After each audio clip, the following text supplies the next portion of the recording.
Irving Stone likes to think of himself as a writer of biohistory, a man who breathes life into the dusty body of textbook history by revealing the human drama of the people who made it.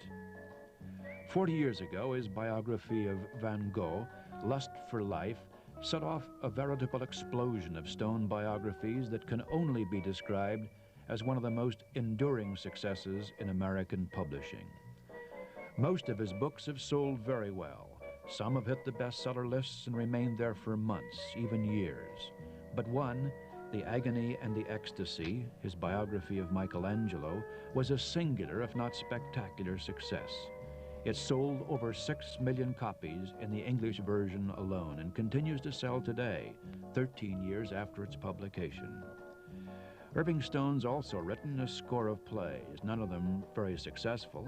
He's lectured and taught at universities, but in the long run, it will be his books, more than 24 of them, that mark his place in publishing history and in the minds of his millions of readers.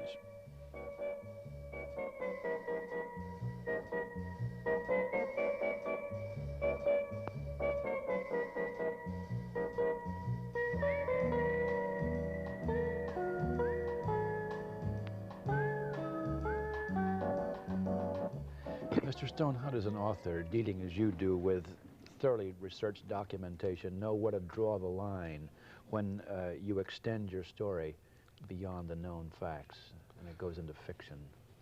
Well, you have to make the differentiation here, I think, between the two forms that I work in, the biography and the biographical novel. In the biography, you may not go beyond the facts, except in one sense. After you've researched for 2 years or 3, and by this I mean every day, 6 days or 7 days a week and a full day's work, you may come to a canyon. You have all the facts leading up to the edge of the canyon. Canyon is a little too far to step over easily, and yet you know your man made this jump and proceeds on the other side. Now, on the basis of your study of his character, his personality, having read his letters, diaries, journals, followed his action in life more than what he said, you know him from the inside. In fact, you're living him from the inside. And so you can occasionally take a jump, which is one step beyond the facts. So you become him for that moment and do what you think he would have done under those circumstances. That's absolutely correct. Some biographer has said that you fall into the subjunctive and say he would have done this. Yes, well, that's what you do back in your own mind. But I think we ought to make a distinction now between the straight biography and those I've written, Clarence Darrow for the Defense, which is, by the way, a smash hit on Broadway right this minute. That's right. With Henry Fonda playing Clarence Darrow and getting rave reviews. It's very pleasant. And Sailor on Horseback, about one of your favorite characters, Jack London. Yes. And, of course, Men to Match My Mountains, the biographical, historical story of the Far West. But in my biographical novels, I make a very sharp distinction.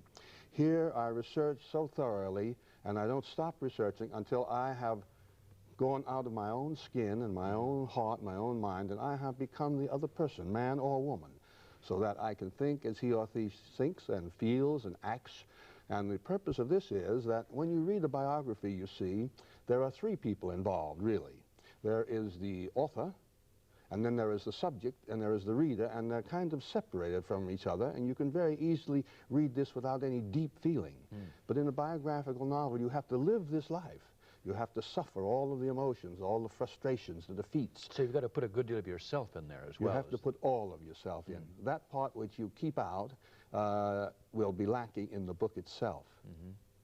Well, is there a point beyond which you think you ought not to go in a biographical fiction, or is anything open to you in terms of making up fact?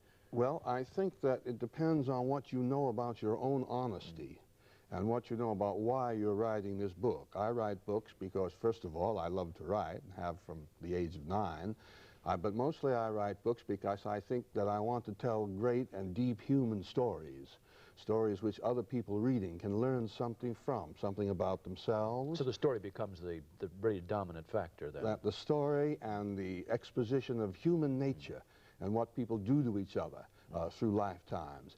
And here you can make up certain things, providing you make them up again, as I spoke of in the biography, but you can go a lot further. You can say, this is what would have happened. We have no affidavits, no documents, no files, but these are the things I think they would have said. It could have happened anyway, it's That's possible. right. When you amass all this documentation, or as you're amassing all the documentation, when does the story begin to take shape? You know that you're going to have to tell a story that doesn't begin was he was born such and such, and of course that's not the way you write your books. They wouldn't sell as well as they do. When does that story begin to take shape in your head? Well, it goes in various stages. First of all, you don't put in 2 to 3 years of research, as I did with Michelangelo in The Agony and the Ecstasy, or with Sigmund Freud in The Passions of the Mind, unless you've carried this story with you for a great many years. For example, the Freud story I encountered in the second week of August 1920. Really? That will give your viewers and listeners an idea of how long I've been staying with this. I entered the University of California in Berkeley, and that first week, starting August 9th, I thought, knowing California's reputation, that the moment I registered, the professors would put me to work and I'd not get my nose out of a book for 4 years. Well, the professors were not in that much of a hurry. I had no assignments, so I wandered into the library, that beautiful Doe library in Berkeley, and there wasn't a soul there, just a young man behind the desk. And I went over to the files to see what the library had, the catalogs, but they were too complex. So I went to the young man behind the desk and I said, could I go into the stacks and look at the books? He said, are you a graduate student? I said, oh, thank you, I've just entered yesterday. He said, well, we're not allowed to let you in then. And I said, well, that's a shame, because I intend to read my way straight through this whole library in the 4 years that I'm here. Really? And he laughed. He said, well, under those circumstances, I think I'll break the rule. So I went back into the stacks looking at titles of hundreds and hundreds of books, and in that first week I read 4 books which I think were as important to me as my 4 years of very good training under the professors. The first one was Why Men Fight by Bertrand Russell. The second, I think, is the greatest book ever written by an economist in America, The Theory of the Leisure Class by Thorstein Veblen. And then, of course, the next 2 were The Psychopathology of Everyday Life and The Interpretation of Dreams by Sigmund Freud. And I read these books on a cement floor under a naked bulb, and I knew then in 1920 that one day I would have to tell this These story. weren't chosen at random. They weren't the first 4 books. Oh, in no, the no, stacks I looked and you knew what you riffled through 20, 30, 40, 50. Yes. These are the ones I read a few pages of and became absorbed in. You said you knew you were going to be a writer when you were 9 years old. How did you feel so certain about what you wanted to do? Well, I was writing short stories already. At 9? Oh, yes. And I had been reading from about 3 or 4. And my greatest entertainment and pleasure, aside from baseball and a few other things like that, was reading human stories. I loved human stories. You said you described yourself as a bookworm when you were a young boy. Yes, I was a bookworm. And you didn't come from did you come from a family that were great readers? No. You described your parents as immigrant shopkeepers, or my grandparents were. Grandparents were immigrant shopkeepers. Now, yes. my father, unfortunately, read nothing but Western pulp magazines, you know. And my mother, who had to work most of our lives, because she divorced my father when I was 7, had to go to work in a department store in San Francisco. Poor woman, she was put out of school at 13 because her father put her to work, as he did the other daughters, and she only read 1 book in her whole life from beginning to end. It was Mary Anton's The Promised Land, the story of how she came to America and developed. So I did not come from a bookish house, but I seem to think I was born with a book in my hands or in the, you know, behind my eyes or something. Yeah. And so you began writing then, fairly, as you say, fairly early. Very early. As a result of reading. Yes. Any particular reading that led you to this? Oh, I started where all children did, you know, the Rover Boys and the Hardy Brothers and Dick Merriwell, the baseball thing. I started from a childish level and worked my way up rather rapidly to adult books, but by the age of 9, I was completing short stories. Prior to that, I had been thinking them out in my mind and putting parts of them down. But I can still remember the first one. Unfortunately, I don't have the manuscript, but I completed it to my own satisfaction. Now, this is a very important moment in the beginning of any artist's life, regardless of what age. The first time he completes a canvas or a sculpture or a composition of music or a story or whatever it may be, when he's completed it to his own satisfaction. Now, it may not be great, it may possibly be only pretty good, but when he's completed one, then he knows he can do it. And he can go on from there and do infinitely more difficult and complex things. Were you ever trained for writing? Ever took a writing course, or were you a self-trained writer? Well, I tried to be trained. When I was at the University of California at Berkeley, they didn't like to train writers because they said writing was a trade, and theirs was not a trade school. And you majored in political science at Yes, Berkeley. I did, and I went on later for my master's and PhD for 2 years in economics. That was an accident, but we can talk about it later. But I think that the whole situation in relation to reading is, one, how much do you want to know about the world around you? Two, how much do you want to know about the various kinds of people and cultures and civilizations there are? And three, how much do you want to know about yourself? And that's the catch. Knowing about yourself. Yes, I think so. Now, you've said that your mother was a tremendous influence upon you, was a dominant influence, and the influence that caused you to be the creative person that you are. Oh, there's no question about that, and she did it in some mysterious way because she couldn't have known what she was doing. When I was very young, I think about 10, we were living in a little rented room, she and I, and my sister was boarding out, and she was working for $4 a week at S.N. Woods in San Francisco at 4th and Market, behind the glove counter. And on my birthday, the 10th or 11th, it was a Sunday, and she said, we're going over to Berkeley to see the University of California. And I said, what is that? And she said, well, I don't properly know, except I know that's where doctors and lawyers are educated. So we got up early, about 7, and She had an idea that you were going to be a doctor or a lawyer. Oh, yeah, she had that idea, right. And she almost came, it almost came true. But anyway, we went across on the ferry boat. Remember, they had ferry boats, and we fed the seagulls. And then we got off at Shattuck and bought a few buns and a little bakery and inquired the way up to the entrance to the University of California. And we found it, and we wandered in what was then a fairyland. There were green swards and great eucalyptus groves and wildflowers and beautiful classical buildings. And she said, I want you to promise me one thing, no matter what happens to me. You must promise me that you will come here to Berkeley after you graduate from high school and that you'll get an education, because educated men and women have a good life, they find good work to do, they lead lives that have some meaning. And if you don't have an education, that won't happen to you. And I said, I promise, Ma. And you fulfilled that. When you were in high school, you apparently had a teacher that was some influence also, and who gave you time to write in the back of the class when the rest of the class was studying its lessons. Yes, I had a very curious career in high school. I didn't do well. My wife says that I'm obstinate about this, but I'm very clumsy mechanically. I don't understand mathematics, and I'm not very good at dissecting frogs and chemistry and physics, and I was getting very poor grades in those subjects, and I knew I was going to have trouble getting into Berkeley. But I had a Mr. Morton, my English teacher, and one weekend he said, I want to give you an assignment. You are to write me a short story over the weekend. The plot is this. 2 strangers meet on a transcontinental train. Now you see how long ago it was.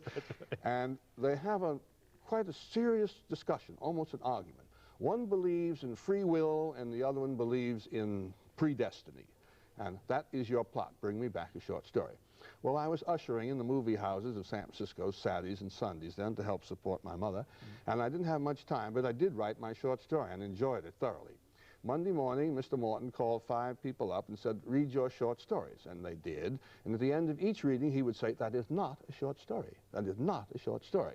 And I was number 6, so I read my short story. He said, yes, that is a short story. It has a beginning, a middle, and an end. He says, it's a bad short story, but at least it's a short story. He said, wait after class. I want to talk to you. So after class, I went up to his desk, and he said, do you do much writing? And I said, I try to, and I'd like to write all the time, but I have to work afternoons and on the weekends. He said, very well, then I want you to take the last seat in the last row. You will have no more assignments. You take no examinations. You are to write for 1 hour, 5 days a week. Now, if you want me to help you or criticize, you may, but you are not obliged to. And so for the end of that school year, I had a chance every day to write a short story, some good, some bad.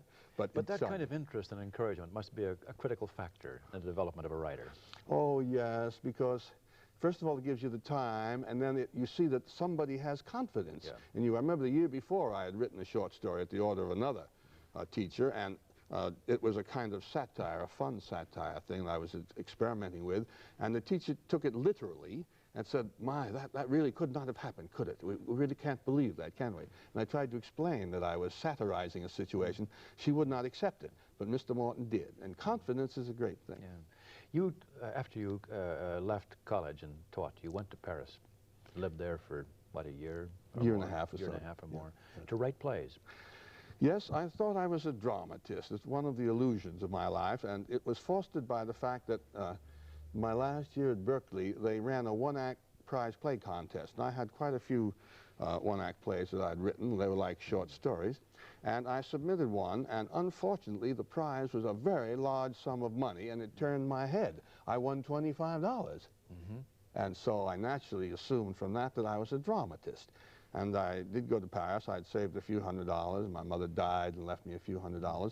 And there, in about a year and a half, I wrote 17 full-length plays and 34 one-act plays. You see, I'd finish a play, a 4-act play or a 3-act play at, say, 6 o'clock at night, and I'd get dressed and meet my friends, and we'd have dinner and have some fun.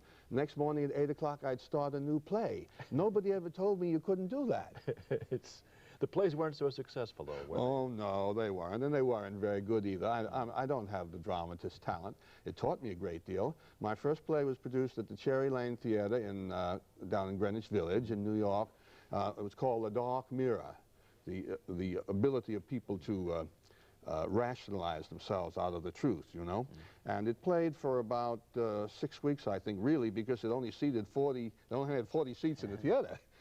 Second one was a full-length play called, what was it? I'll think of the title in a moment. That's Freudian, that I can't think of that. And that opened and closed the same night on Broadway. And so I said to myself, well, look, you know, you don't have to be stupid all your life. You learned an enormous amount from all the plays. I read the history of the world's plays to learn how to write them. And my ideas were artificial. I was writing from ideas and intellect rather than from human beings. That's what was wrong with them. And I learned how to stage a scene under a proscenium, how to dramatize, how to stage what we call the master scenes of conflict and confrontation, which helped me enormously when I finally turned to the only kind of book I can do well, and that is either the biography or the biographical When novel. you started doing biographies, did you see certain scenes as plays? Oh, yes. I must see them acted out in front of me. I don't care what the proscenium is. It may be in a garden or on a ship, or it may be in a home or anywhere. But that has got to be a stage set for me, and I have to see my people, how they're reacting to each other. I have to hear what they're saying. I have to, what we now call body language, understand everything that's going on between them, visually. Because if I don't see it visually, how am I going to enable my reader to see it visually? After years of writing plays unsuccessfully, you turned to the biographical novel, Lust for Life, which was a huge success after it was published. Yeah. What was the accident that turned you from plays to biography? Well, you know, sometimes you have to think that you have God's hand on your shoulder, really. Fate, luck, whatever you want to call it. I was exchanging English and French lessons in Paris with a young student at the Sorbonne. And one day after our lessons, he said, I won't try to reproduce the French accent. Come along with me to the Rosenberg Galleries. They're having a magnificent exhibition of the Van Gogh canvases. And I hadn't heard of Vincent van Gogh. And I had just... He was not at all well known in this country. Oh, no, maybe 200-300 people is all. And I had just come back from a 6-month tour of Italy, and it was winter, and the Pitti and the Uffizi galleries were stone cold in Florence. And I didn't care for a great deal of the art, most of it religious art, and I wasn't trained to it. So I said to my French friend, no, thank you. I've had enough art to last me for the rest of my life. He said, well, I've heard that you Americans are good sports. I would take you down to the gallery in a taxi, and if you are bored, I'd take you out and pour enough of the best French wine in you to wipe out the boredom. Now, no red-blooded American could refuse such a challenge. And I went down, and there on the walls of a very small gallery, there were about 80 of Vincent's blazing canvases from Paris, then from Arles, from Saint-Remy, where he's in the asylum, you know, and then where he died in Aubert-sur-Oise. And these pictures had an impact on me, the emotional impact, that was even greater than the reading of the Brothers Karamazov, and that had been my greatest emotional impact. And when I stumbled out on the sidewalk, I said to myself, who is this man that can drop the veils of illusion from my eyes and maybe look out and see The whole universe is an organic unit, you know, with the earth pouring up into the flowers and the trees and into men and trees and shrubs pouring into the air and the air into the sun and the sun to space beyond and back again organically.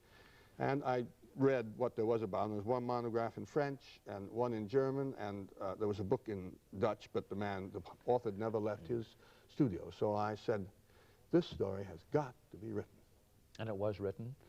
And one would think immediately published, oh, and a big success, but it wasn't published. Oh, my heavens. I was earning a living writing mystery stories, murder stories at the time, and so when I came back from Europe... 6 a week? Well, that was when I won enough money to go to Europe, and I did have enough money out of it to live for 6 months. When I got back, I came back, by the way, as a sailor, scrubbing down decks on the SS, what was it, Calvin Coolidge or something. When I got back, I wrote 2 long murder stories. One was 15,000 words, the other 20. Under your own name? Oh, yes. My detective stories, always. My confession stories, no. That was a preceding when I posed as a young girl, you know. And so I sold them, and I saw I'd have enough money to live on for 6 months. So I wrote Lust for Life in 4 drafts in 6 months. The morning I started, my friend from next door at the apartment house, a man going to work, came in and saw me typing. He said, I see you've started. I said, yes. That was about 7 o'clock in the morning. He came in again about 7 o'clock that night, and I was still there typing like mad. He said, Irving, I hate to tell you this. It's all right to enjoy this experience of writing the book, but you know you're never going to sell it. There's no way the story about an obscure Dutch painter, such a peculiar man. Well, he was almost right. For 3 years, the 17 leading publishers in America turned the manuscript down, saying, how do you expect us to sell a book like this about an unknown Dutch painter in the middle of a depression? And during that time, I ushered at the Paramount Theater, if you please, in New York. I took any job I could get. I was engaged, and I had my wife's mother was the greatest Hungarian cook in the world, and she had me for dinner 3 times a week, which is about all the food I had in the course of a week. And then finally, a small publishing house, which had published only 1 novel prior to that, Let the Hurricane Roar by Rose Wilder Lane, decided they'd take a chance on mine. And the day of publication, I went into the office to say hello to everybody, and the publisher said, Mr. Stone, we have printed 5,000 copies, and we are praying. And it was on the bestseller list 2 weeks later. That's right, top of the New York list, and then the national list. Doubleday, who have been my publishers ever since, made a survey 2 or 3 years ago, and counting paperbacks in places even like Russia and Poland and whatnot, where they publish 200,000, 300,000, 400,000 at a time. We're well over 20 million copies of that. Incredible. Isn't that incredible? After going through 17 publishers. Of the first book you wrote about a woman was what? The Immortal Wife, wasn't it? Yes, about Jessie Benton. Jessie Benton Fremont. Now you're undertaking to get inside, this time, the life of a woman. Well, that was... I first met Jessie Benton Fremont at Berkeley in the Reserve Reading Room, along about 1921 or 22. I was reading a copy, I think, of Harper's or the Atlantic, and there was a story there about Jessie Benton Fremont by a New York Times reporter, and I read it, and I liked the story, and I said to myself at the time, that's the kind of woman I would like to find and marry, which parenthetically I did quite a little later. And who has been your editor since? Oh, she's been my editor-in-residence ever since, exactly. In fact, she's editing book 5 of my new manuscript right now. She works while I stay here and have fun with you. But there was a real problem there. Now, when I came to write a book, which you may know about, called They Also Ran, the story of all the men who got right up to the door of the White House and had it slammed in their faces. In fact, I checked to see what you wrote about Nixon, but I found that you were very, very cagey about that. Yes, I had a feeling that he was not quite through politically after he had been defeated. You were right. I was right about that. Anyway, when I was doing the chapter on John Charles Fremont, naturally I had to research the entirety of his life, and then I had to research the entirety of Jessie Benton's life. And I became intrigued with it again, and so I said to my wife, I'd love to write this story, but it's impossible. I have to become my main character. How can I become a woman? It really isn't possible. She said, well, I think that you're being a little frightened. After all, we do come from the same species, so try it. So I researched the first chapter and wrote it, and took it into my wife, and I said, I don't know. I don't think I've got it. I don't think I'm reasoning, feeling, emotionally intuitive like a woman. She said, well, I'll tell you the truth. Let me have it. And so 2 days later, she came back and said, no, you're all right. I think that given these set of circumstances, This is the way a woman would feel and think and act. And I said, oh, that's wonderful. So I went back to my office and very quickly wrote the second chapter, took it into her, and I said, oh, you're going to love this. This just came off beautifully. About 4 hours later, she came back holding it at the end of her arm like a dead fish and said, no woman ever thought I felt like that. Tear it up and go back to your first chapter and do it again. So the book did work, and I've done 4 of them by now. That's right. But Abigail Adams and the wife of President Jackson, Mary Todd Lincoln. Rachel Jackson, Mary Todd Lincoln, yes. I've done what we call it. Is your favorite book always your last book or the book you're working on? Well, I have to give a little of my first love to Lust for Life and Vincent, because before that, I couldn't earn a living, you see, and I had no place in the world, or in the sun.